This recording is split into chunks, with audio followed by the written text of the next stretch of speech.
열왕기하 9장 읽겠습니다. 엘리사의 한 제자가 예후를 기름 부어 왕으로 세우다. 예언자 엘리사가 한 예언자 수련생을 불러 일렀다. 허리를 동이고 이 기름병을 가지고 라못 길르앗으로 가거라. 가서 님시의 손자이며 여호사밧의 아들인 예후를 찾아라.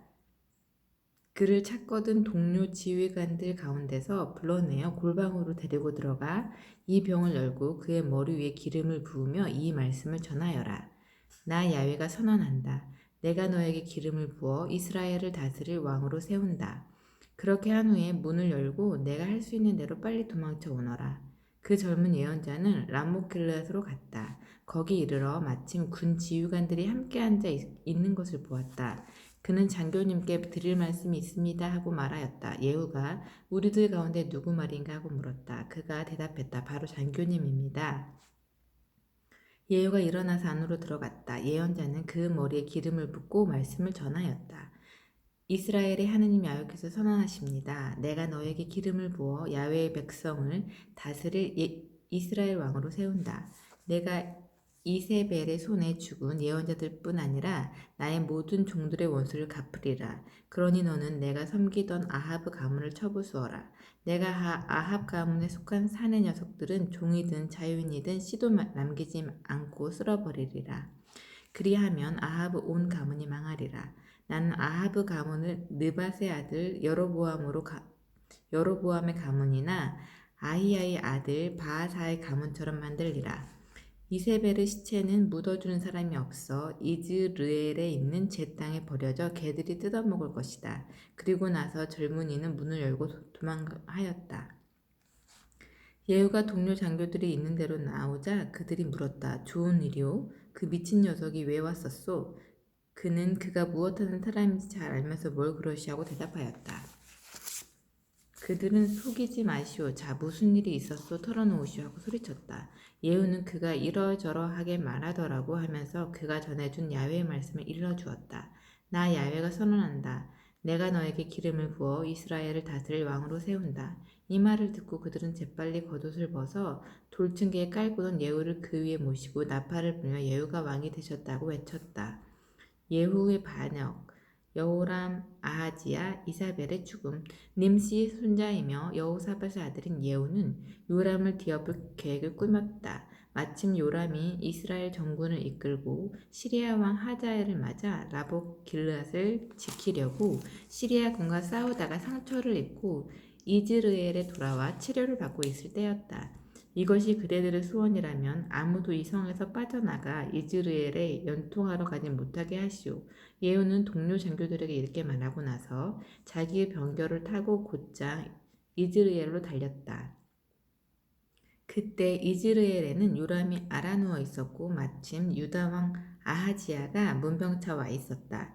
이즈르엘 망대에 서 있던 보초가 예후의 부대가 오는 것을 보고 웬 부대가 오고 있습니다 하고 보고하자 요람은 기마병을 하나 보내어 나가서 만나 아군인지 알아보게 하여라고 지시하였다. 기마병이 나가서 예후를 만나 물었다. 어명이요 무슨 일이 있소? 예후가 대답하였다. 무슨 일이 있건 말건 내가 무슨 상관이냐. 내 뒤나 따라오너라. 보초가 알아보러 간 자가 돌아오지 않습니다 하고 보고하였다. 왕은 다시 기마병 하나를 보냈다. 그도 그들을 만나 물었다. 어명이요 무슨 일이 있소? 예후가 대답하였다. 무슨 일이 있건 말건 내가 무슨 상관이냐. 내 뒤나 따라오너라. 그러자 보초가 또 보고하였다. 간 자가 돌아오지 않습니다. 말은 미친 듯이 몰아오는 품이 님시의 아들 예후 같습니다. 이 말을 듣고 요람은 당장 병거를 준비하라고 지시하였다. 병거가 준비되자 이스라엘 왕 요람과 유다 왕 아하지야는 각기 자기 병거를 타고 예후를 만나러 갔다. 그들은 이즈르엘 나보스 땅에서 예후를 만났다. 요람이 예후를 만나자마자 물었다. 예후 장군 잘 되어가오? 그가 대답하였다. 네. 내 어미 이사벨이 우상을 섬기며 음란을 피우고 밤낮으로 마술이나 일삼고 있는데 잘 되어가느냐가 다 무슨 소리냐? 요람은 병거를 돌려 도망치려 아하지야 왕에게 아하지야 왕 반역이요 하고 소리쳤다. 예후는 화살을 매겨 요람의 등을 겨누고 쏘았다. 화살은 그의 가슴을 뚫었다. 그가 병거 바닥에 거꾸러지자 예후는 요람의 부관 비드칼에게 말하였다. 그를 끌어내어 이즈르엘 나보스 땅에 내던져라. 그대와 내가 요람의 아비 아하브 뒤에 서서 어깨를 나란히 하고 한 병거를 타고 다닐 때 야훼께서 그에게 내리신 선고를 잊지 않았겠지? 나 야훼가 선언한다. 나는 지난날 나봇과 그의 아들들이 억울한 피를 흘리는 것을 보았다. 내가 바로 이 밭에서 원수를 갚으리라. 이는 내 말이다. 어김이 없다 하시지 않았느냐. 그래서 그는 요람의 시체를 끌어내어 그곳에 던졌다. 이렇게 야훼의 말씀이 이루어졌다. 유다 왕 아하지야는 일이 돌아가는 것을 보고 베타 깐 길로 도망쳤다. 예후는 그의 뒤에 추적하며 저놈도 쳐 죽여라고 명령하였다. 아하지야는 병거를 타고 이블람 근처의 고갯길을 달리다가 화살을 맞아 상처를 입고 무기토로 도망하였으나 거기에서 죽었다. 그의 부하들이 시체를 병거에 실어 예루살렘으로 옮겼다가 다윗성에 있는 왕실 묘지에 안장하였다. 아하지야가 유다 왕위에 오른 것은 아하브 아들 요람 제12년이었다. 예후가 이즈르엘에 이르렀을 때 이사벨은 소식을 듣고 눈화장을 하고 머리를 손질한 다음 창가에 가서 내려다보다가 예후가 문에 들어서자 소리쳤다. 상전을 죽인 역적 지물이놈아, 그래 일이 잘 되어가느냐? 예후가 창을 쳐다보며 말하였다. 거기 내 남편을 들 자가 아무도 없느냐? 그러자 넷이 두엇이 창밖으로 머리를 내밀고 내려다보았다. 예후가 소리쳤다. 그 계집을 떨어뜨려라. 넷이들이 그 여자를 떨어뜨리자 피가 담뼈과 말에 튀었다. 예후가 탄 말이 그 몸을 짓밟았다. 예후는 안에 들어가서 먹고 마시다가 입을 열었다. 그 저주받은 계집을 찾아다가 묻어주어라. 그래도 왕의 딸인데. 그러나 그들이 여자를 묻어주러 나가보니 해호가 손발만이 남아있었다.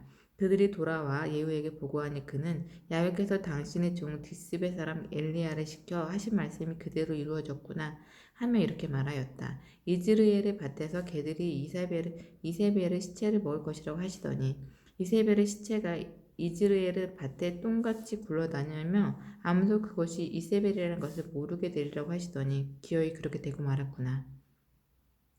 10장 아합 가문의 남은 자들이 학살당하다.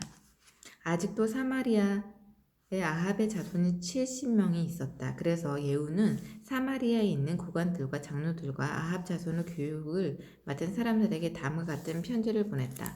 너희는 주군의 왕자들을 모시고 있고 병거대와 기병대도 갖고 있다. 그뿐만 아니라 성읍은 요새화되어 있는 데다가 무기도 넉넉할 테니 이 편지를 받는 대로 곧 왕자들 가운데 가장 훌륭하고 적당하다고 생각되는 자를 골라 부왕을 이어 왕위에 올려 앉히고 그대들이 떠받드는 왕가의 편을 들어 나와 맞서도록 하여라. 그들은 크게 두려워하였다. 두 왕이 당해내지 못하였는데 우리가 어떻게 당해내겠소? 그리하여 아합 가문의 국내 대신과 성주와 장로들과 왕실 교육을 맡은 사람들은 예후에게 다음과 같은 회신을 보냈다. 우리는 당신의 신하입니다. 당신께서 명령하신 일이라면 무슨 일이라도 하겠습니다. 우리가 당신 왕을 세운다는 것은 다른 왕을 세운다는 것은 있을 수 없는 일입니다. 아무쪼록 좋으실 대로 하십시오. 예후는 다시 편지를 써서 보냈다. 너희가 만일 내 편이 되어 내가 명령하는 대로 하겠다면 너희가 섬기던 왕가의 사람들과 우두머리들을 내일 이맘때까지 이곳 이즈르엘을 나에게 데려오도록 하여라. 그때 왕자들 70명은 모두 그들을 키우던 그 성의 지도자들과 함께 있었는데 이 편지를 받고 그들은 그 왕자들 70명을 모두 잡아 죽였다. 그리고 그 머리를 바구니에 담아서 이즈르엘에 있는 예후에게 보냈다. 전령이 와서 예후에게 그들이 왕자들의 머리를 가져왔다고 보고하자 그는 그 머리들을 성문 앞마당의 두 무더기에 쌓아서 다음날 아침까지 두라고 명령하였다. 이튿날 아침이 되자 그는 나가 서서 거기에 모인 백성에게 말하였다.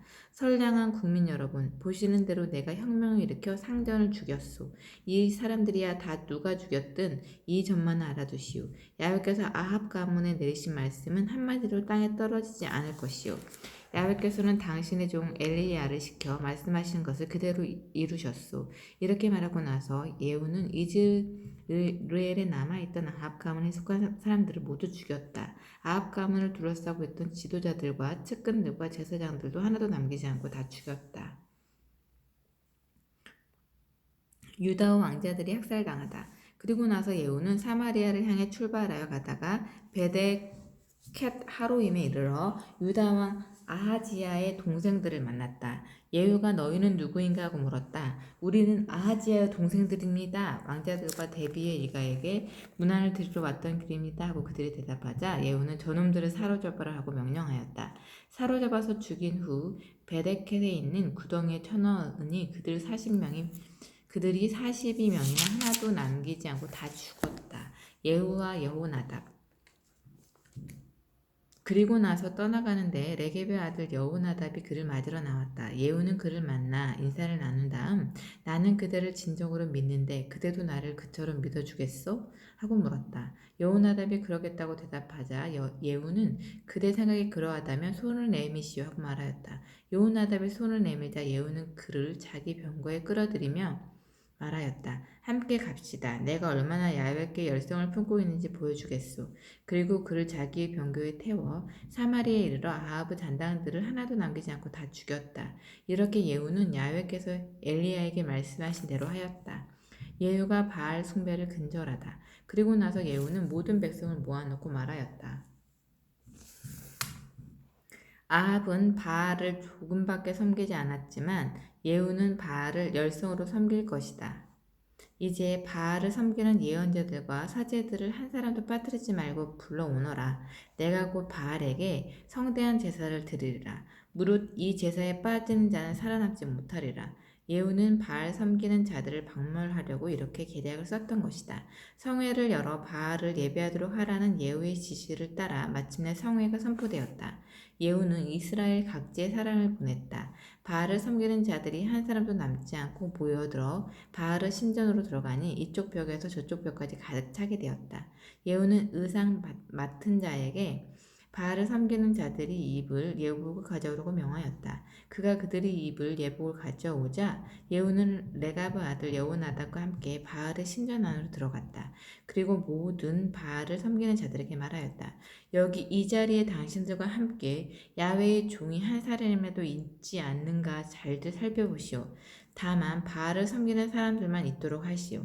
이렇게 해서 그들은 희생제와 번제를 드리려고 안으로 들어갔다. 한편 예후는 신전 밖에 군인 80명을 배치하고 있었다. 이 바알의 무리들을 너희에게 맡긴다. 한 놈이라도 놓쳐서는 안 된다. 하나라도 놓치면 그 놓친 자가 대신 죽으리라. 번제를 다 드리고 나서 예후는 근위대와 장교들에게 명하였다. 안으로 들어가서 한 놈도 놓치지 말고 다 죽여라. 그리하여 근위대와 장교들이 들어가 무리를 모두 칼로 쳐 죽였다. 이윽고 그들은 바알 신전의 지성소에까지 들어가 불에 태우고 바알 제단을 부수며 신전을 헐어 변소를 만들었는데 그것이 오늘날까지 그냥 남아있다.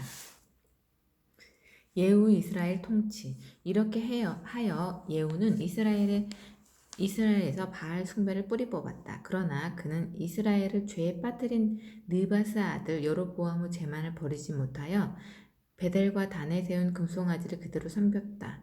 야훼께서 예후에게 말씀하셨다. 너는 내 마음에 들도록 일을 잘하였다.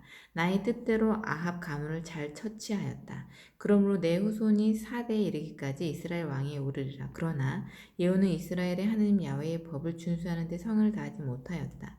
그는 이스라엘을 죄에 빠뜨린 여로보암의 죄를 버리지 못하였다. 이 때문에 이때부터 야훼께서 이스라엘을 적에게 찢기게 하시니 하자엘이 이스라엘 국경을 사방에서 공격해왔다. 그는 요르단강 동쪽 길르앗과 가드와 루후벤과 므낫세 전지역, 아르논 계곡에 인접한 아로엘, 길르앗과 바산 지방을 공격하였다. 예후가 용맹을 떨치며 무슨 일을 했는지 그 나머지 역사는 이스라엘 왕조실록에 기록되어 있다. 예후는 세상을 떠나 선조들에게로 돌아가 사마리아에 안장되었고 그의 아들 여호아하즈가 뒤를 이어 왕위에 올랐다. 예후는 사마리아에서 28년 동안 이스라엘을 다스렸다. 11장 아달리아.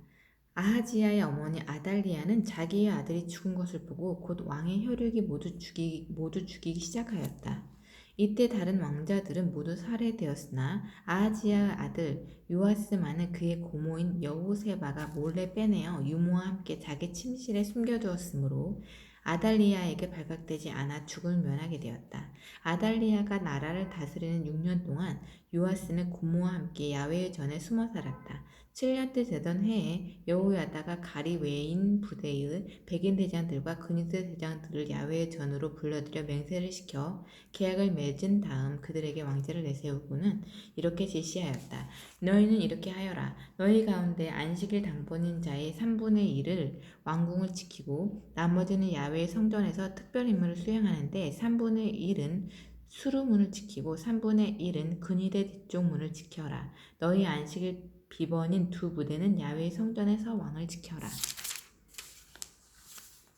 모두들 무기를 가지고 왕을 호위하여라. 그리하여 누구든지 대열에 접근하는 자는 죽여라. 왕께서 어디로 행차하시든지 꼭 곁에서 모셔야 한다. 백인 대장들은 사제 여호야다가 지시한 대로 하였다. 그들은 각기 자기의 부하들을 곧 안식일의 당번인 군인들과 안식일의 비번인 군인들을 거느리고 사제 여호야다에게 나왔다. 사제는 야훼의 전에 보관되어 있는 다윗 왕의 창과 방패를 부대장들에게 지급하였다. 근위대 군인들은 모두 무기를 잡고 성전 남쪽에서 북쪽까지 시립하여 제단과 성전을 에워쌌다. 그때 여호야다가 왕자를 데리고 나와서 면류관을 씌우고 왕으로서 지킬 법을 주면서 기름을 부어 왕으로 세웠다. 그러자 백성들은 손뼉을 치며 임금님 왕세를 외쳤다. 아달리아가 백성들의 소리를 듣고 백성이 모인 야훼의 전으로 가보니 왕이 관례를 따라 기둥 옆에 서 있고 그 곁에서 사람들이 나팔을 불며 노래하고 있었다. 나팔 소리가 울려 퍼지는 가운데 온 지방민이 기뻐 뛰는 것을 보고 아달리아는 옷을 찢으며 반역이다 반역이다 하고 외쳤다.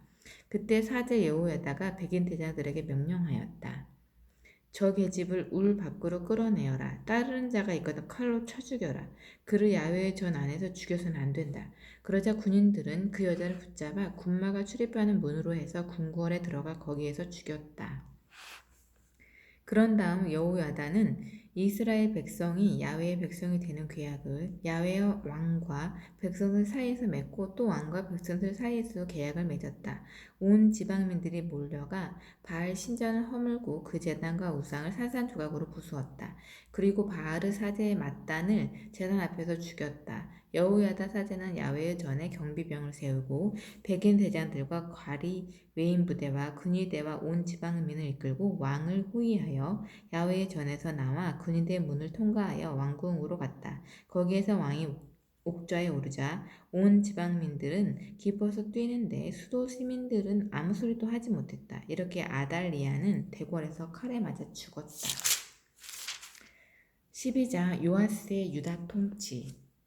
요아스가 왕위에 오른 것은 7살 때 일이었다. 요아스가 왕이 된 것은 예후 제7년의 일이었다. 그는 예루살렘에서 40년간 다스렸다. 그의 어머니는 부엘세바 출신으로 이름은 지비야라고 하였다. 요아스는 사제 여호야다의 가르침을 받아 평생 야훼의 눈에 드는 바른 정치를 폈다. 그러나 산당만은 없애지 않았으므로 백성들이 여전히 산당에서 재물을 사르고 향을 피웠다. 요아스가 사제들에게 지시하였다. 사람들이 야훼의 성전을 위하여 의무적으로 바치는 헌금이나 자원하여 바치는 헌금이나 간에 야훼의 전에 바치는 모든 거룩한 헌금은 사제들이 각기 담당 회계에게서 받아두었다가 야훼의 전을 수리한 곳이 있으면 그 돈으로 모두 수리하여라. 그러나 요아스 왕 제23년 그때까지 사제들이 성전을 수리하지 않고 있었으므로 요아스 왕은 여호야다를 비롯하여 다른 사제들을 불러놓고 일렀다. 어찌하여 그대들은 성전을 수리하지 않고 있소? 이제부터 그대들은 회계원들에게 돈을 받아두지 말고 성전을 수리하는 데 쓰도록 직접 내어주시오. 사제들은 백성들로부터 돈을 받지도 않으려니와 성전을 수리하는 일도 맞지 않겠다고 하였다. 사제 여호야다는 큰 괴짝 하나를 가져다가 뚜껑에 구멍을 내어 야훼의 전 입구 오른쪽에 있는 기둥 옆에 놓아두어 문을 지키는 사제들로 하여금 야훼의 성전에 들어오는 모든 돈을 그 괴짝에 넣게 하였다. 괴짝 안에 돈이 많이 싶으면 왕의 비서와 대사제가 와서 야훼의 전에 있는 은을 쏟아내어 세웠다. 계산이 끝나면 그들은 그 돈을 야훼의 전 공사를 맡은 감독들에게 주었다. 다시 그 돈은 야훼의 전에서 일을 하는 목수와 돌을 쌓는 사람들에게 돌아갔고 미장이와 석수들에게도 배당되었으며 야훼의 전을 수리하는 데 쓸 제목과 석재를 사거나 그 밖에 성전을 수리하는 모든 비용이 충당되었다. 그러나 야훼의 전에 들어온 그 은은 은대야나 가위나 물뿌리개나 나팔 등 각종 금은 기구들을 만드는 데 쓰지 않고 다만 일꾼들에게 주어 야훼의 전을 수리하는 비용으로만 썼다. 일꾼들에게 줄 돈을 감독들에게 맡기고는 회계감사를 하지 않았다. 그만큼 그들이 정직하게 일했던 것이다. 보상제와 속죄제 대신 바친 돈은 야훼의 전 수입으로 계산하지 않고 사제들의 몫으로 돌렸다. 그 무렵 시리아 왕 하자엘이 쳐들어와 갓을 점령하고 나서 예루살렘을 치려고 발길을 돌렸다. 유다 왕 요아스는 자기보다 앞서 유다를 다스린 여호사밧 왕과 여호람 왕과 아하지야 왕이 성별하여 바친 것들과 자기 자신이 야훼께 성별하여 바친 모든 것에다가 성전 창고와 왕실 창고에 있는 금까지 합하여 모두 시리아 왕 하자엘에게 보냈다. 그것을 받고 하자엘은 예루살렘을 치지 않고 떠나갔다. 요아스의 나머지 업적과 행적은 유다 왕조 실록에 모두 기록되어 있다. 그의 신하들이 반역 음모를 끄며 실라로 내려가는 길목에 있는 벨밀로에서 요아스를 죽였다. 그때 왕을 쳐 죽인 사람은 그의 신하인 시므앗의 아들 요자갈과 소멜의 아들 여호자밧이었다. 그는 다윗성에 있는 그의 주사들 곁에 안장되었다. 그 뒤를 이어 아마지야가 왕이 되었다.